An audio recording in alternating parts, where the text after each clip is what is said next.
I saw the room key card lying slightly off-center on the front desk, its corner sticking past the edge of the glass surface as if someone had set it down in a rush and forgotten it. Beside it was a small patch of moisture that hadn't been wiped off. The white ceiling lights cast a sharp reflection onto the counter, creating a bright, uneven spot. I slowed my steps for one beat when I saw it. I stopped at the desk. Lena, the evening front desk clerk, looked up. Her eyes swept over my simple jacket, then paused for exactly a second on the older phone in my hand. She didn't offer a greeting. I placed my ID on the glass. The card tapped lightly against the surface, making a small clicking sound. Lena looked at it, tilted her head just a little, then pulled the reservation book closer to herself. "How can I help you?" Her voice was neither high nor low. Each word came out evenly and a little slow, like she was repeating a scripted line. "I want access to the VIP area." I kept it short. Lena glanced down at the ID again, then closed her computer screen. I saw her wrist tense slightly as she pressed the button. "That area is only for guests who meet the requirements." She didn't touch the ID. She only looked at me. I stayed still, said nothing else. Lena placed one hand on the reservation book, as if to shield the list inside. She let out a quiet breath, almost soundless, then turned slightly to her right. Across the lobby, Victor, the security guard, was leaning against a steel railing. When he heard the phrase, "meet the requirements," he straightened immediately. I saw his shoulders lift a little, his chin angle up, and his eyes lock onto me. I observed. The only sound in the lobby then was the fading roll of someone's suitcase wheels. Lena pushed my ID back toward me with the tip of her finger.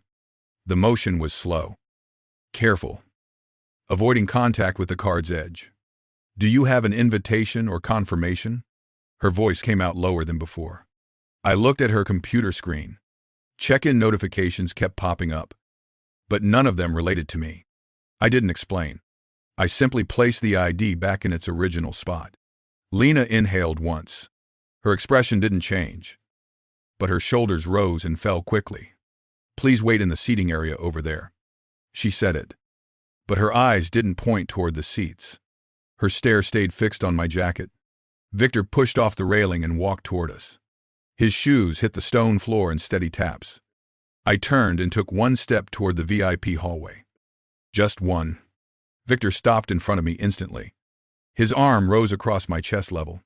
He didn't touch me, just created a clear barrier. "Sorry. I need you to step back." His voice was deep and calm. I looked at the arm blocking me. The tendon stood out faintly. His posture held steady, not shaking. I didn't move forward. I didn't step back either. Lena spoke from the desk. Her tone, even, each word defined. "He doesn't meet the requirements." Victor didn't nod or shake his head. He held a position. I turned back toward the desk. Lena rested her hand on the intercom device, her thumb touching the button but not pressing it. I saw the screen's blue glow reflected on her cheek. The lobby held a short stretch of silence. I heard the steady hum of the ceiling vents. The elevator doors are opening and closing. No one else spoke. I placed my hand on the counter, right beside my ID. Just a small movement, but enough for both Lena and Victor to pause for one beat. "I'm going in." I said it slowly. Lena straightened, as if adjusting her posture. She reopened her screen and typed a few characters faster than before.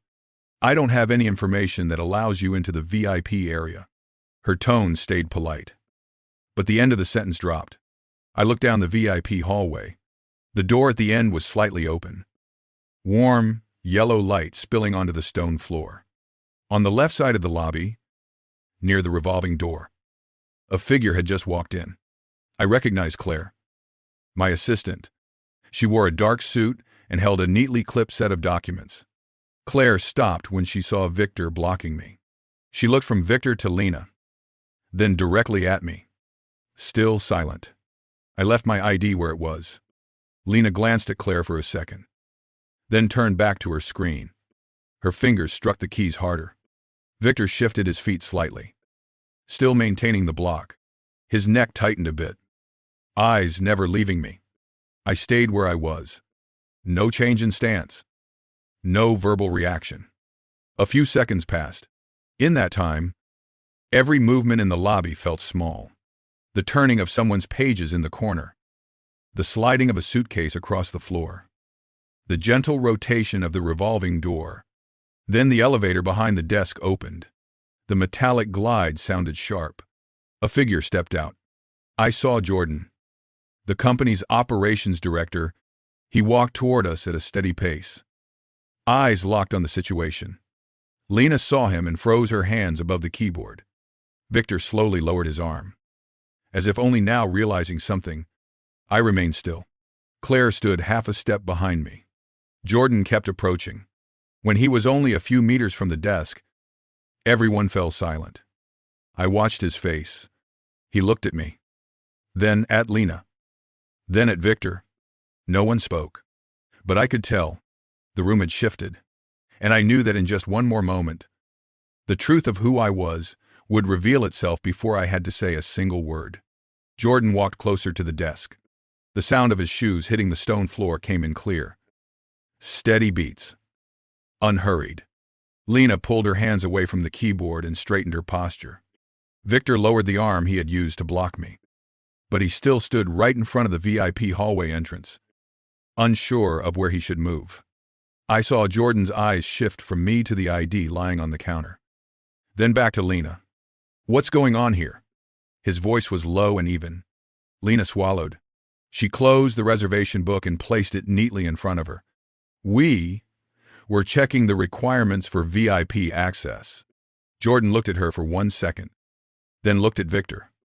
And this is... He tilted his head slightly. Victor straightened. This guest wants to enter the VIP area. But... Jordan lifted a hand gently, signaling him to stop. He turned toward me. You need access to VIP, he asked briefly. I nodded once. I didn't add anything else. I kept the ID exactly where it had been since the moment I set it down. Jordan looked at the card for a few seconds. He didn't touch it. He didn't ask any questions. He turned back to Lena. I want to see the procedure you're using here. His tone was calm, not raised. But Lena froze for a moment. She reopened her screen and typed a few characters, though her fingers moved more slowly. We're following the rule that VIP guests must have an invitation or, Jordan prompted. Lena glanced at me, then back at the screen. Or must have confirmation from the shift manager. Jordan turned to Victor. And your part in this? Victor took a short breath.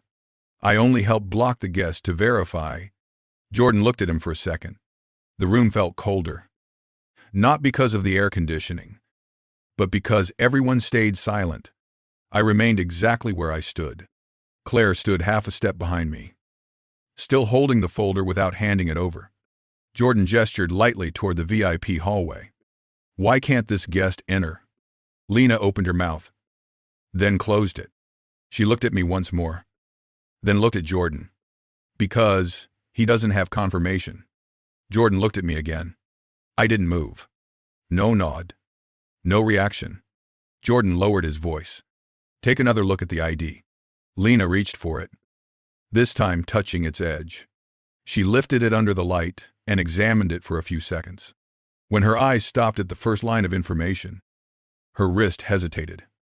A small pause, but clear enough for me to notice. I observed. I said nothing. Lena set the ID down more gently than when she picked it up. She stood straighter, hands clasped in front of her. I didn't notice that line. Jordan said nothing. He turned to me. Would you prefer a private meeting room or direct access to VIP? Before I could answer, Samuel, the evening shift manager, came out from the back door. His footsteps were slightly rushed. I heard there was an issue. He saw Jordan, then me, then the ID. His eyes widened for a beat before he pulled himself together and stood more formally. Jordan pointed at Samuel. He's your shift manager. Right. Lena nodded. Soft voice. Yes. Samuel looked at Lena, then at Victor. Is there some misunderstanding? Jordan's tone didn't change. You just denied the hotel owner entry to the VIP area. He delivered the line slowly. No emphasis. No shift in tone. But the entire lobby stilled. Lena instinctively turned toward me. Victor stared down at the floor. I stood still. My posture has remained unchanged since the start. Samuel opened his mouth, but only exhaled. No words formed. Jordan placed a hand on the counter. The overhead white light highlighted the tendons along his hand. I want every staff member involved tonight to stay after shift. We need to rework our guest identification process and address biased conduct. His voice stayed even, leaving no space for negotiation. Lena lowered her head.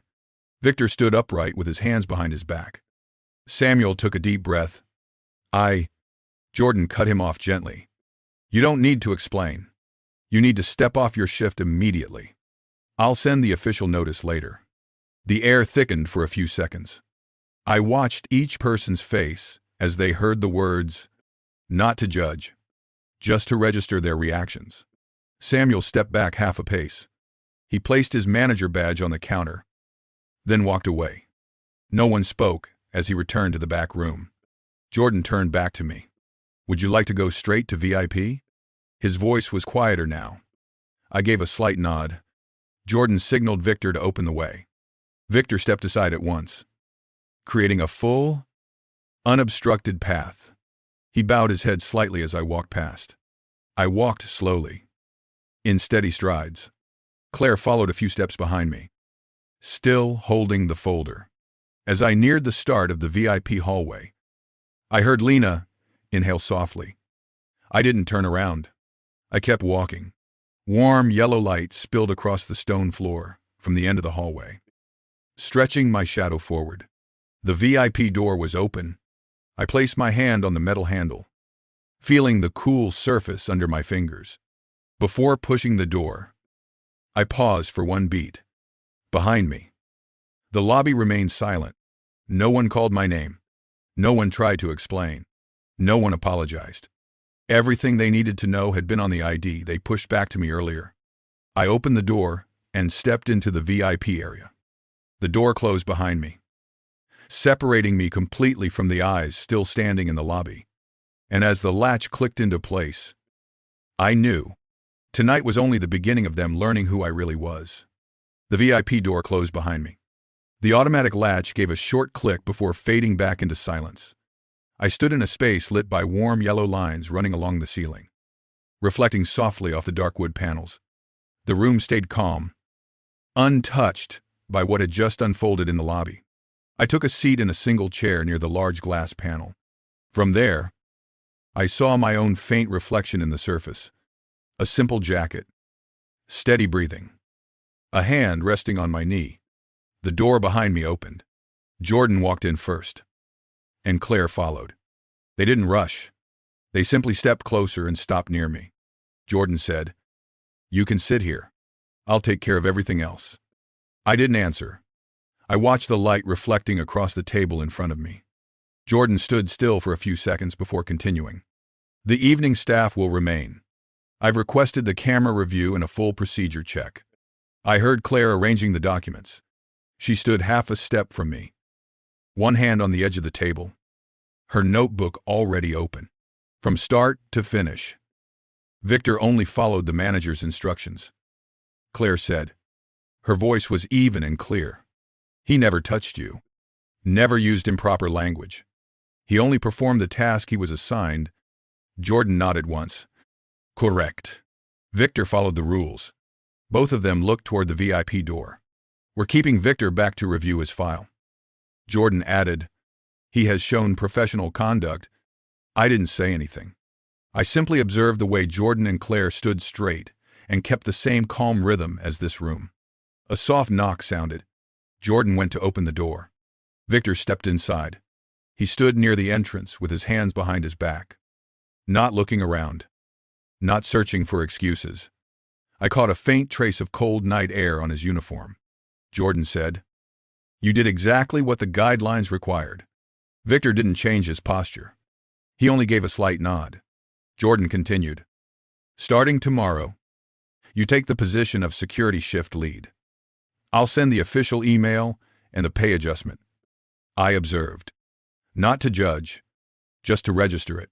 Victor remained silent, but his chin lifted by a small measure.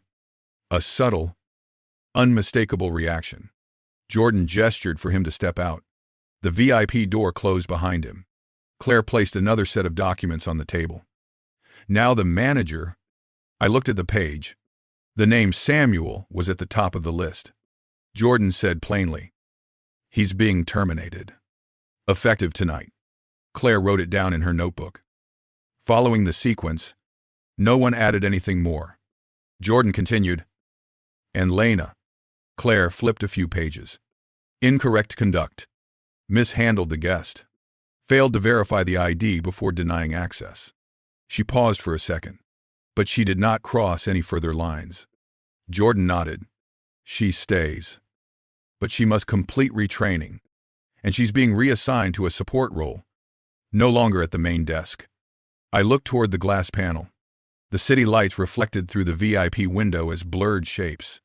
The cars below moved like long, silent streaks of light. Claire closed her notebook. All updates will be issued within 1 hour. I stood up. Jordan asked quietly, "Which exit would you like to use?" "I'll go on my own," I said. Claire opened the door. As I stepped into the hallway, the yellow ceiling light stretched my shadow across the stone floor. Victor stood outside, already shifted into his new posture. No longer the stance of a guard blocking an entrance.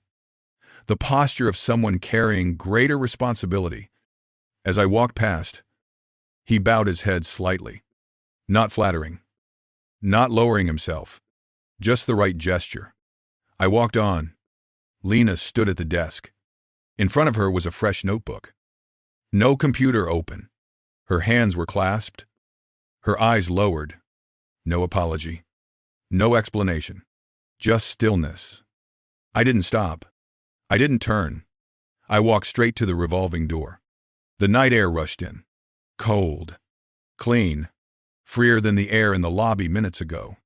I stood on the steps and looked back at the building. The glass facade reflected the streetlights in long, bright lines. I wasn't thinking about the initial slight. I wasn't thinking about anyone's explanations. I remembered only how people acted when they believed I was just another anonymous man of color walking in late at night. And I remembered this too. Who was right? Who was wrong? Every bit of it revealed itself through their actions. I took out my phone, looked at the dark screen, then slipped it back into my pocket. I walked down the steps and joined the flow of pedestrians on the street. Behind me, the revolving door kept turning. But for this hotel, a new rotation had begun tonight. Those who acted wrongly were removed. Those who acted correctly were lifted up. And the truth, without me saying a word, had already shifted the entire room back into alignment. If this story made you rethink conduct, dignity, and how quiet power actually works, leave a comment. If you believe the way someone treats a person they think has less standing speaks louder than anything else, share this story with someone who needs to hear it. And if you want more quiet power stories like this one, don't forget to subscribe to Black CEO Tales. In that place, every small detail tells a larger truth.